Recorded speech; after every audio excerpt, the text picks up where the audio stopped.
My dear sweetheart, well, honey, another weekend is about to come to an end. Nearly 70 years ago, Agnes Coombs relied on a pencil, I love you so very much.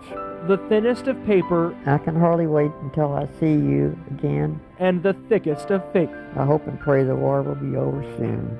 World War II snatched Tommy Coombs away from his Louisville home on June 11, 1942. His girlfriend, then Agnes Stevens, left behind.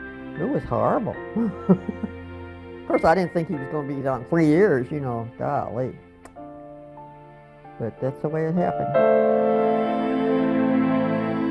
Tommy repaired airplane radios for the Army in England, some 4,000 miles away. They didn't have each other. They did have their words. Agnes and Tommy used them to write a letter to each other every day they were apart. 3 years, 3 months, and 4 days. To think he was so far away, and I never knew if I would ever see him again, It was a change day by day. If they get bombed or something, you just never know. That's my lipstick. Agnes kissed each letter with bright pink lipstick, hoping Tommy would read it and kiss back. She signed off the same way every night. Yours forever, Agnes. We actually grew up hearing my grandparents' love story, and it's always kind of been a part of us as the grandchildren. Remember one day we were walking through 21st Street.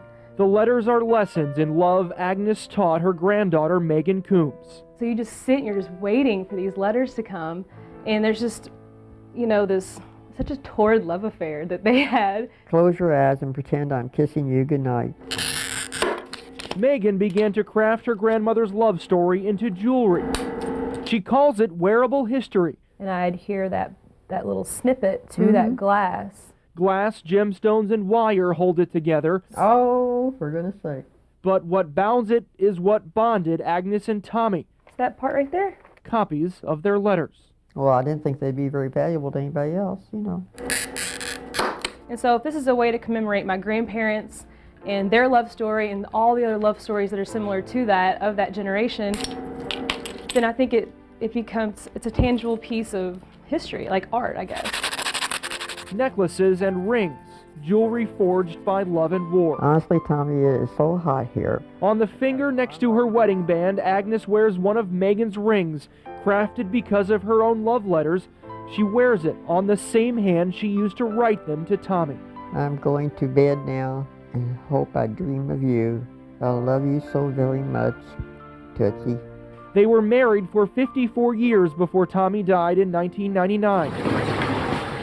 Agnes is now 89 years old and has lived for nearly 13 years without him. I am so lonesome. It would be wonderful to be with you again. The love Agnes shared is the same love Megan crafted into jewelry.